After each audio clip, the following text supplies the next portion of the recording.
ভেতরে প্রবেশ করা এবং দরজায় নক করা নিষেধ। সন্ধ্যা থেকে হাজারবার আনায়াকে ডাকা হয়েছে, কিন্তু ভেতর থেকে কোনো সাড়া শব্দ পাওয়া যায়নি। রুহি সবটা জানলেও মুখ ফুটে কাউকে কিছু বলেনি। সাইমা বেগম এবার চিন্তিত হয়ে আরেকবার ডেকে ওঠে, মা, এবার তো দরজাটা খোল। কি হয়েছে আমাদেরকে বল। সবাই ডাইনিং টেবিলে তোর জন্য অপেক্ষা করছে, একটু খেয়ে নিবি। সারাদিন কিছু খাস নাই তুই। কিন্তু আনায়া তার কানে কোনো কথাই পৌঁছায় না। সে আজকে শপথ করেছে যে রুম থেকে বের হবে না। সাইমা বেগম পুনরায় হতাশ। ঠিক সেই মুহূর্তে বাসায় প্রবেশ করে ইউভান। নিজের রুমে যেতে গিয়ে চোখ আটকায় আনায়ার রুমের সামনে দাঁড়ানো রুহি ও সাইমা বেগমের উপর। ইউভান কপালে ভাঁজ ফেলে 2 কদম তাদের দিকে এগিয়ে এসে বলে, কি হয়েছে মামুনি? এখানে এভাবে দাঁড়িয়ে আছো কেন তোমরা? সাইমা বেগম এবার ইউভানের দিকে তাকিয়ে চিন্তিত কণ্ঠে বলে ওঠে, আর বলিস না বাবা, মেয়েটা ভার্সিটি থেকে এসে দরজা লাগিয়েছে, এখনো অবধি খোলা নাই। না সারাদিন কিছু খেয়েছে, আর না ভেতর থেকে সারা শব্দ আসছে কোনো।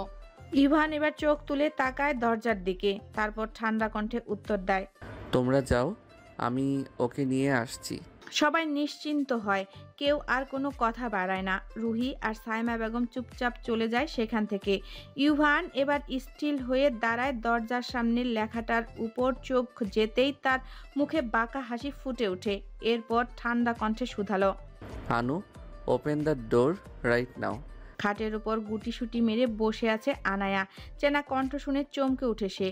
তার বিশ্বাসই হতে চায় না ইউভান এখানে। সত্যি তার চোখ বড় হয়ে যায়। কিন্তু পর মুহূর্তেই ভার্সিটিতে ঘটে যাওয়া ঘটনাগুলো মনে আসতেই মুখ কালো হয়ে ওঠে।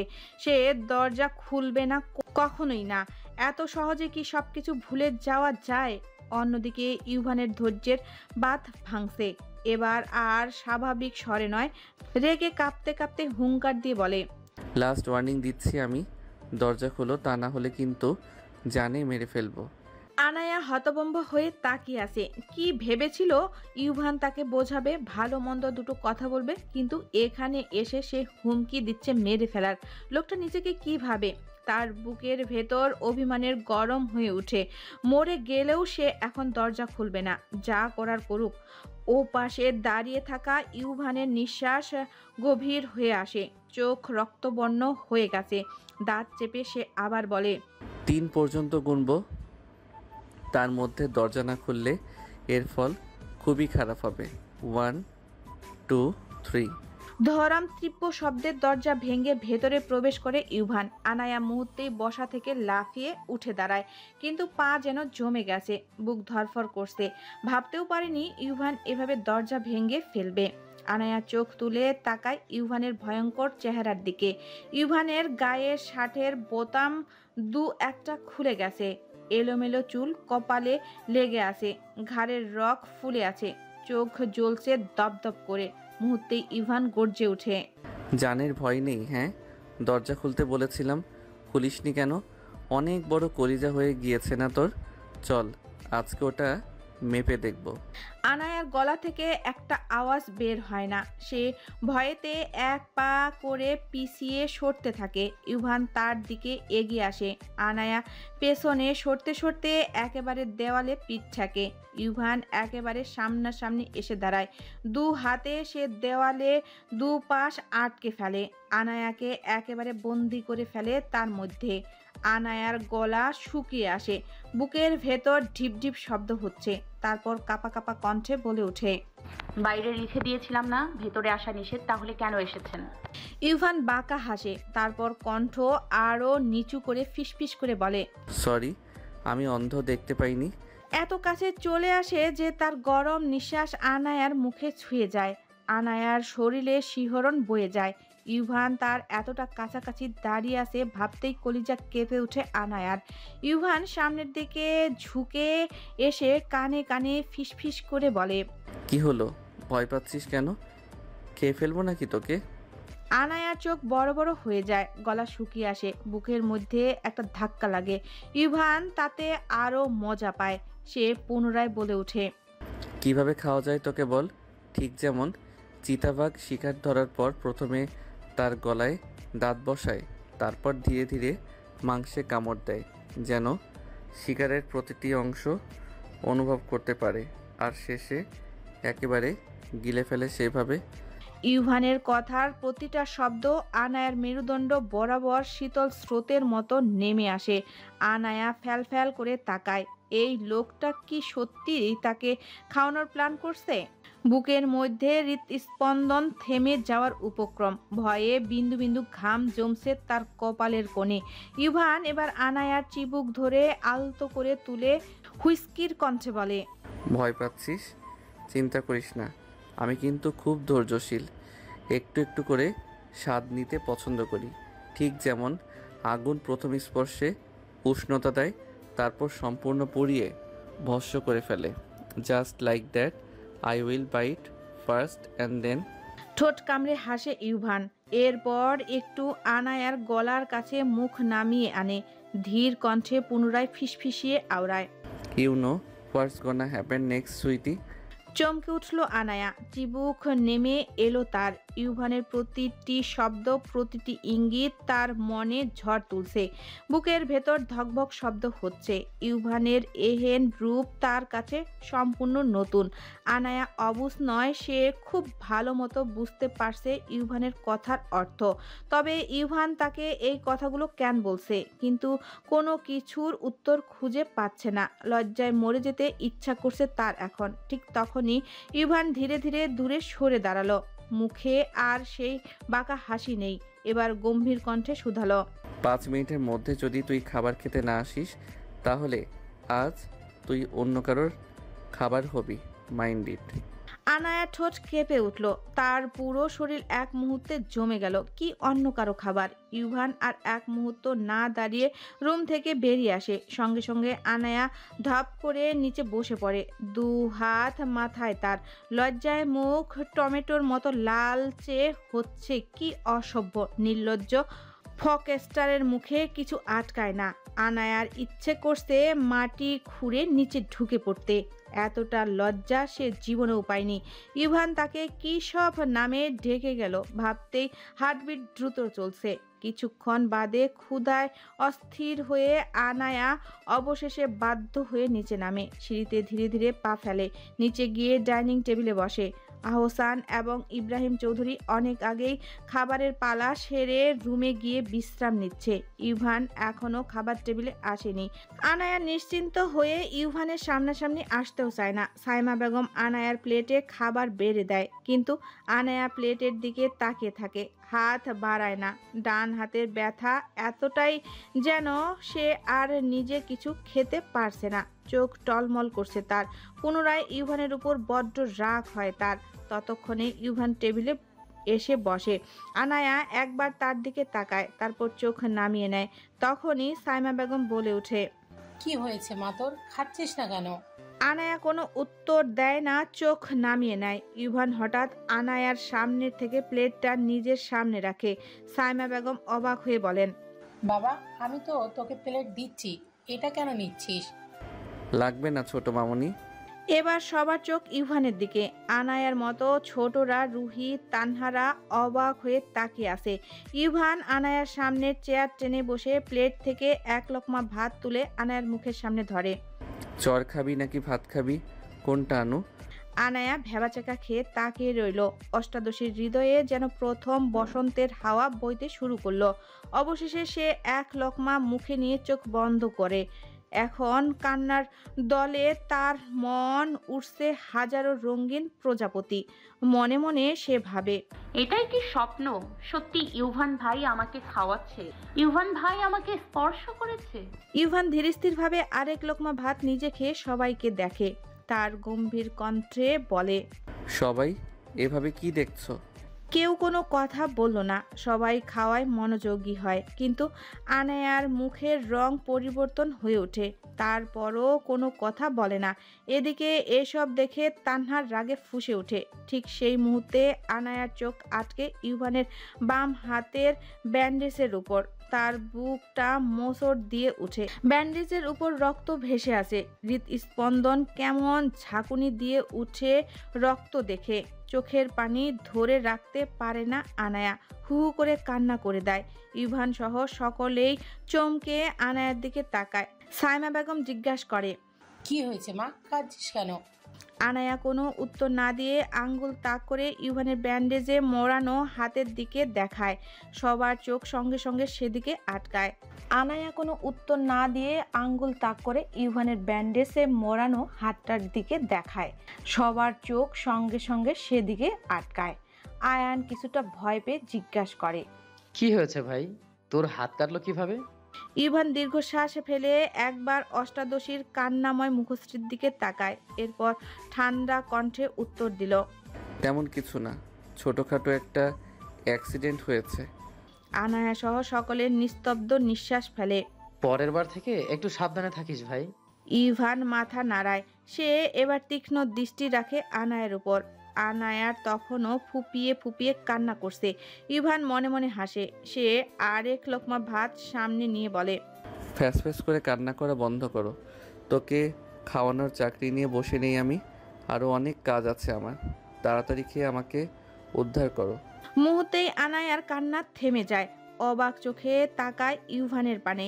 এখন বড্ড আফসোস হচ্ছে তার এই অসভ্য বদমাশ লোকের জন্য সে কান্না করছিল, যার মধ্যে বিন্দু পরিমাণ কোনো ইমোশনাল নাই। আনায়া রাগে ঘপ ঘপ করে সম্পূর্ণ খেয়ে নেয়। খাবারের মাঝে কয়েকটা কামড় দিতেও ভুলেনি সে। ইউভান সবটা বুঝেও দাঁতে দাঁত চেপে সহ্য করে গিয়েছে। মনে মনে তো গালি ফ্রি ইউভানের জন্য। ইভান ও একই প্লেটে খাবার খেয়ে ওঠে। আনায়া তো আজ শুধু পদে পদে অবাক হচ্ছে এটা ভেবে যে ইউভান ভাই তার এঁটো খাবার খেয়েছে। পুনরায় লজ্জায় মুখ টমেটোর মতো লাল হয়ে যায় তার। তবে সে সেকেন্ড মুড সুইং হচ্ছে সেটাও সে ভালো মতোই বুঝতে পারছে। নতুন নতুন প্রেমের রং লাগলে যা হয় আর কি, মধ্যরাতে। এটা কখনো সম্ভব না ভাই, কেউ মেনে নেবে না। ও বাঁচতে পারবে না, মরে যাবে। শেষ পরিণতি আমাদের ফুপির মতো হবে। আমাদের ফুপিকে এরা বাঁচতে দেয়নি। ইউভান রক্ত লাল চোখে তাকায় আয়ানের দিকে। আয়ান সঙ্গে সঙ্গে চুপ হয়ে যায়। ইউভান ঠান্ডা শীতল কণ্ঠে শুধালো, আমি একা থাকতে চাই, এখন বেরিয়ে যা। আয়ান দীর্ঘ নিঃশ্বাস ফেলে তার ভাইয়ের দিকে তাকায়। সে বুঝতে পারছে পরিস্থিতি, তাই তার কোনো কথা ব্যয় না করে রুম থেকে বেরিয়ে আসে। সঙ্গে সঙ্গে ইউভান ব্যালকনির কাউচে ধপ করে বসে পড়ে। তার চোখে অন্যরকম বিষণ্ণতা। তখনই তার চোখ আটকায় পাশে রাখা গিটারের উপর খোদাই করা নামটি জ্বলজ্বল করছে। মুহূর্ত দেরি না করে গিটারটি হাতে তুলে নেয় ইউভান। আকাশের পানে তাকিয়ে ভারী কণ্ঠে আওড়ায়, তোকে ছাড়া আর বেঁচে কি লাভ মাই সেলভিট। তাচ্ছিল্যের হেসে গিটারের টুংটাং আওয়াজ তুলে। বিছানায় শুয়ে থাকা আনায়ের কানে আবার সেই গিটারের টুংটাং আওয়াজ বেজে ওঠে। সে তাড়াতাড়ি বিছানা থেকে উঠে দাঁড়ায়। সে তো ঘুমায়নি, সে জেগে আছে, যেন অপেক্ষায় ছিল ইউভানের গানের। আনায়া একটি প্লাজো শর্ট টপস পরে আছে, চুলগুলো হাঁটু অবধি লম্বা। সে পা টিপে টিপে ব্যালকনির পর্দার আড়ালে এসে দাঁড়ায়, যেন ইউভান তাকে দেখতে না পায়। বুকের ভেতর ধকধক করছে। চোখ বন্ধ করে নেয়, বাতাসের সঙ্গে মিশে আবারও সেই গাঢ় পুরুষালীর আওয়াজ ভেসে আসে, কেন হয় এমন, মনে নেই তো মন, হাওয়া বড়ই বেরঙিন, নারী নয় সহজ পাওয়া তোর মতন, আর কাউকেও কোনোদিন। হারিয়ে গেলাম, ফুরিয়ে এলাম, চোখে শুকিয়ে গেল জল, বেঁচে থেকে লাভ কি মন, তোকে ছাড়া। খুঁজেছে জবাব মন কোথাকার। হঠাৎ আনায়ার হৃদয় থমকে যায়, যেন তার বুকে কেউ হাতুড়ি দিয়ে পেটালো তার। এই গান ইউভান ভাই কাকে নিয়ে গাইছে? ইউভানের কণ্ঠ আজ কেন এত ভারী? আনায়ার চোখ খোলে এবং ব্যালকনির সোজাসুজি ইউভানের দিকে নজর আটকায়। ইউভানের বিষণ্ণ চেহারা দেখে আনায়ার রক্ত উল্টো গতিতে চলা শুরু করে। তার চোখ টলমল হয়ে ওঠে। গিটারের টুংটাং আওয়াজ আর আগের মতো মধুর শোনাচ্ছিল না, বরং এখন সুরে বিরহের শব্দ ধ্বনিত হচ্ছিল। ইউভানের হাত থেকে এবার রক্ত ঝরতে শুরু করে, তবুও সে গিটার বাজানো থামায় না। আনায়া ঘাবড়ে যায় সেই রক্ত দেখে, যেন তার বুকের ভেতর কিছু হারিয়ে যাচ্ছে। সে এক সেকেন্ডও দেরি না করে তড়িঘড়ি রুম থেকে বেরিয়ে আসে। ইউভানের দরজার সামনে এসে দাঁড়ায় আনায়া। হাত কাঁপছে, তার সাহস পাচ্ছে না ভেতরে ঢোকার। আনায়া এক সেকেন্ডও বিলম্ব করে না, সে দরজাটা ধাক্কা দেয় এবং সাথে সাথেই দরজাটি খুলে যায়। সেই মুহূর্তে আনায়ার পা যেন নিজের ইচ্ছের বিরুদ্ধে চলে এসেছে, রুমে প্রবেশ করে। রুমের ভেতর ব্যালকনি থেকে ইউভান আসে, এক হাতে গিটার ধরে, অন্য হাতে রক্তাক্ত হয়ে। ইউভান কিছুক্ষণের জন্য অবাক হয়ে আনায়াকে এখানে দেখে। আনায়া এবং ইউভান একেবারে সামনাসামনি। সে ইউভানের রক্তাক্ত হাত কাঁপা কাঁপা হাতে ধরে ফেলে। ইউভান তার দিকে এক অদ্ভুত চাহনি দিয়ে তাকিয়ে আছে। আনায়ার ঠোঁট কাঁপতে থাকে, চোখের পাপড়ি ভিজে আসে, তার কণ্ঠে ভয়ে ভরা শব্দ বের হয়। রক্ত! ইউভান ভাই, রক্ত পড়ছে আপনার হাত থেকে, প্লিজ রক্ত বন্ধ করুন। সে তৎক্ষণাৎ চারপাশে তাকিয়ে কিছু একটা চোখ দিয়ে খুঁজতে থাকে। হঠাৎ ইউভান আনায়ার হাত নিজের হাত থেকে সরিয়ে নিয়ে অন্যদিকে তাকিয়ে বলে, তুই এত রাতে এখানে কি করছিস শানু? আপনার হাতে রক্ত আমি ব্যান্ডেজ করে দিয়ে চলে যাচ্ছি। কিন্তু ইউভান তার দিকে গভীর দৃষ্টিতে তাকিয়ে শুধালো, মলম দিয়ে ক্ষত ঢাকা যায়, কিন্তু কখনো সারানো যায় না। আমি আগুন, বুঝলি? তুই এখান থেকে বেরিয়ে। কিন্তু আনায়া কিছুতেই তার কথা শোনে না। সে দ্রুত বেডের পাশে থাকা ড্রয়ার থেকে মলম নিয়ে ইউভানের হাত ধরে তা লাগানোর জন্য এগিয়ে আসে। সেই মুহূর্তে ইউভান তীব্র রাগের সাথে ঠাস করে একটি চড় বসিয়ে দেয় আনায়ার গালে। আনায়া কিছুক্ষণের জন্য হতভম্ব হয়, তার হাত থেকে মলম নিচে পড়ে যায়। সে অদ্ভুতভাবে ইউভানের দিকে তাকায়। অষ্টাদশীর হৃদয়ের বেদনা, সেই ভাঙ্গা টুকরো যেন কোথাও গিয়ে হারিয়ে গেছে। তার কণ্ঠের ভার কি ইউভান বহন করতে পারবে? ইউভান তখন আনায়ার বাহুদয় চেপে ধরে, তার কণ্ঠে এক তীব্র রাগ প্রকাশ পায়। বলেছিলাম না আমি আগুন, তোর মলম আমাকে ছুঁতে পারবে না। এটা এমন এক আগুন যা সব কিছু ভস্ম করে দেয়। আর তুই কাছাকাছি আসলে আমার আগুনের শিখায় ছারখার হয়ে যাবি। আনায়া চুপ হয়ে যায়, তার চোখে আরেক ধরনের অন্ধকার ছড়িয়ে পড়ে। ইউভান হাত তার বাহুতে আরো জোরে চেপে ধরে। আনায়ার শরীরের প্রতিটি কোণে এক অদ্ভুত যন্ত্রণা ছড়িয়ে পড়ে।